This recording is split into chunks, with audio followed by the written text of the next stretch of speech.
चाहत में पुराना छूट जाता है, नया पाने की चाहत में पुराना छूट जाता है। तुझे अपनाऊं तो मुझसे जमाना रूठ जाता है। मोहब्बत पढ़ने लिखने में बहुत आसान है, लेकिन मोहब्बत को निभाने में पसीना छूट जाता है।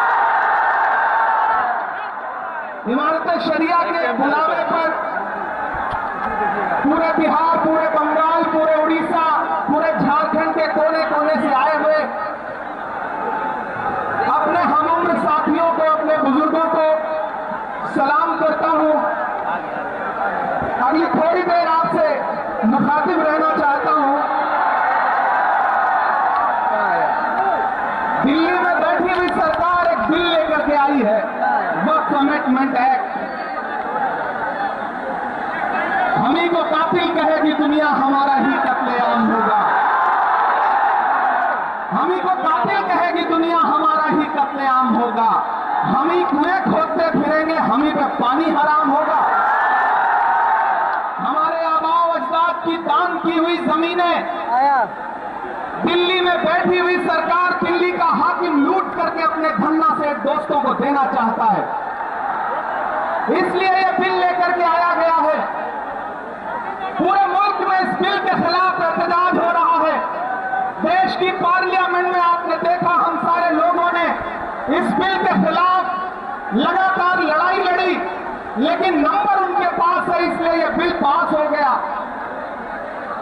अब लड़ाई सड़कों पर लड़नी है। देश की माननीय उच्चतम न्यायालय में, सुप्रीम कोर्ट में यह मुकदमा ऑलरेडी पेंडिंग है और मुझे पूरा यकीन है कि हमारे देश की सुप्रीम कोर्ट इंसाफ जरूर करेगी। महान बादशाह सिकंदर ने जब यूनान फतेह किया तो जीत का जश्न मनाने के लिए वो शहर की सड़कों पर निकला, तो उसने देखा कि पूरा शहर जश्न मना रहा है, लेकिन एक फकीर इंसान सड़क के किनारे बेसुध होकर के सो रहा है। सिकंदर को गुस्सा आया। सिकंदर अपने घोड़े से उतरा और उस सोते हुए फकीर के पास पहुंच करके गुस्से में उसे जोर की एक लात मारी और लात मार के कहा कि क्यों रे फकीर, मैंने शहर जीत लिया, शहर जश्न मना रहा है और तू सो रहा है। तो उस फकीर ने उम्मीदी आंखों से सिकंदर की तरफ देखा और देख करके कहा कि शहर फतेह करना बादशाहों का काम है, लेकिन लात मारना गधे का काम है।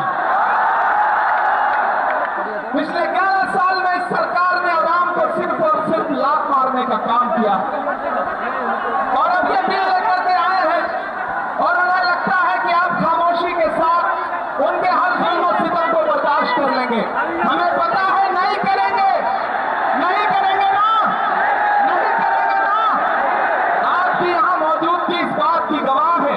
मुझे पता है धूप बहुत ज्यादा है, इसलिए हजारों की तादाद में लोग दरख्तों के नीचे किनारे बैठे हुए हैं, वो बीच में नहीं आए। लेकिन फिर भी आज पूरा पटना, पूरा बिहार जाम हो चुका है।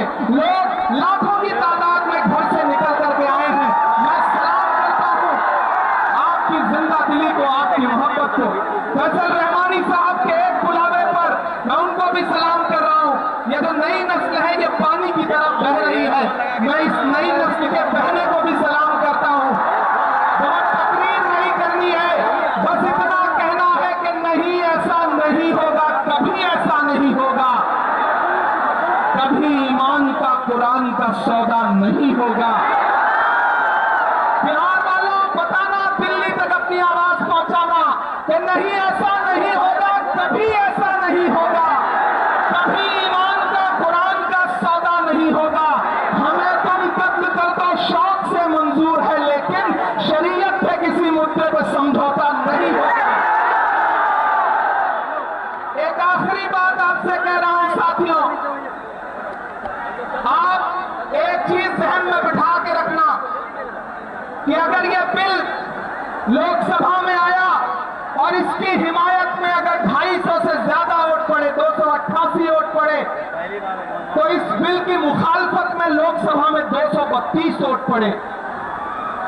लोकसभा में मुसलमान सांसद सिर्फ 24 हैं, तो 200 से ज्यादा इस देश के हिंदू भाई, दलित भाई, सिख भाई, ईसाई भाई जो मेंबर ऑफ पार्लियामेंट हैं, वो लोकसभा में रात के 3:30 बजे तक इस बिल के खिलाफ वोट कर रहे थे और आपसे कह रहे थे कि हैं। ये है इस स्कूल की गंगाधरनी तहजीब।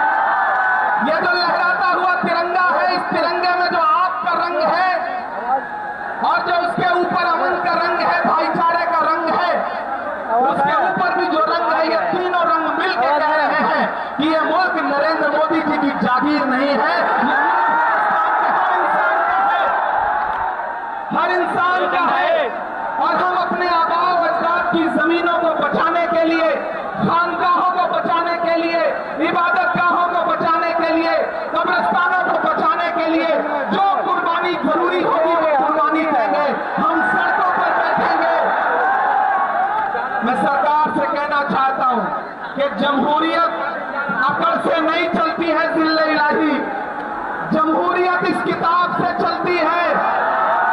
यह जो संविधान है जिसे डॉक्टर बाबा साहब अंबेडकर ने अपने खून पसीने से लिखा था, इस किताब से मुल्क चलेगा, किसी की अकड़ और जिद से नहीं चलेगा। नरेंद्र मोदी जी, आपको यह समझना पड़ेगा कि आप हमारी हिमायत में जो बिल लेके आए हैं, हमें पता है वो हमारी हिमायत नहीं बल्कि हमें बर्बादी का सामान लेकर के आए हैं। आपकी साजिश हम समझते हैं, आपकी मंशा हम समझते हैं और हम इस बिल के खिलाफ खड़े हैं। आज यहाँ पटना के ऐतिहासिक गांधी मैदान में बस इतना कह के जा रहा हूँ, वक्त बहुत कम है, बोलने वाले बहुत ज्यादा हैं। बस इतना कह के जा रहा हूँ कि हम आतिशे सोजा में भी हक बात कहेंगे, कुंदन की तरह दहर में ताबिंदा रहेंगे। तारीख बताती है कि हर दौरे